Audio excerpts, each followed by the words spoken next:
What grocery items may cost more due to Trump's tariffs? Seafood, coffee, olive oil, more.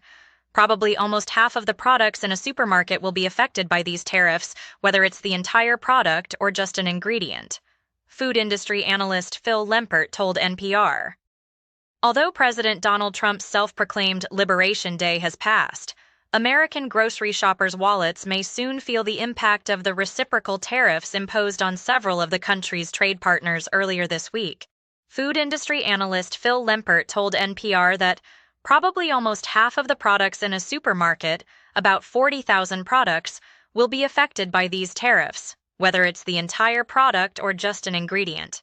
The goal of Trump's round of recent tariffs is to boost domestic manufacturing by making it more expensive for international companies to ship products into the U.S.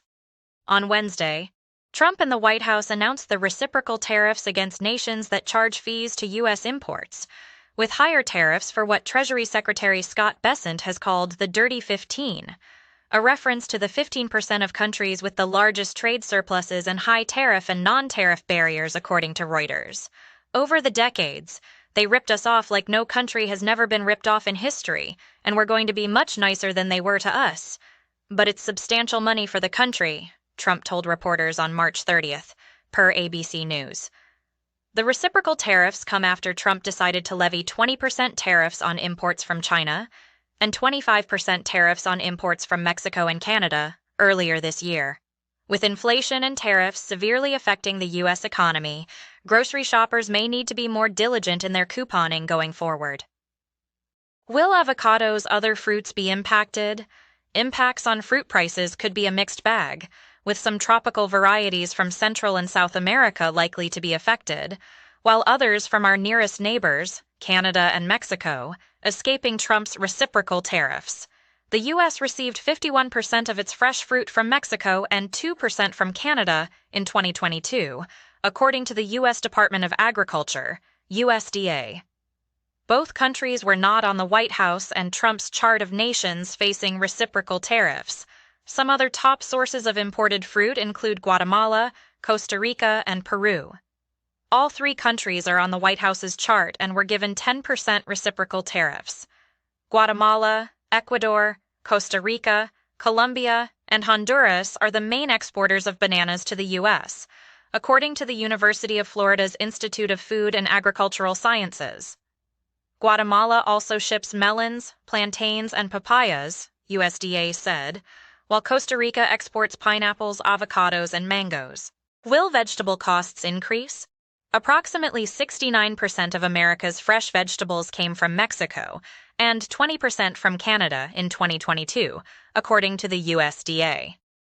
The United States receives fresh vegetables from more than 125 different countries, but most imports originate from Mexico and Canada, the USDA states. Between 1998 and 2020, the volume of fresh vegetable imports to the U.S. rose nearly 200%. And the value of fresh vegetable imports grew to exceed fresh exports by $7.6 billion, more than double the same figure a decade earlier, according to the government agency. While vegetables from Mexico and Canada may not be impacted by the reciprocal tariffs, veggies from other countries on the White House chart, including Guatemala, Costa Rica, Peru, Ecuador, Chile, Honduras, Morocco, and China, could see an increase in cost. Seafood likely to become more expensive. The U.S. imports the vast majority of its seafood, up to 85%, according to the National Oceanic and Atmospheric Administration. Due to this, and since several countries that supply fish and shellfish to the U.S. were among the hardest hit by tariffs, seafood will likely become more expensive going forward. Chile, India, Indonesia, and Vietnam are the largest suppliers of imported seafood, according to the USDA. All four countries are on the White House's chart, but Vietnam was hit with the highest tariffs at 46%, while Chile, 10%, India, 26%, and Indonesia, 32%, followed behind.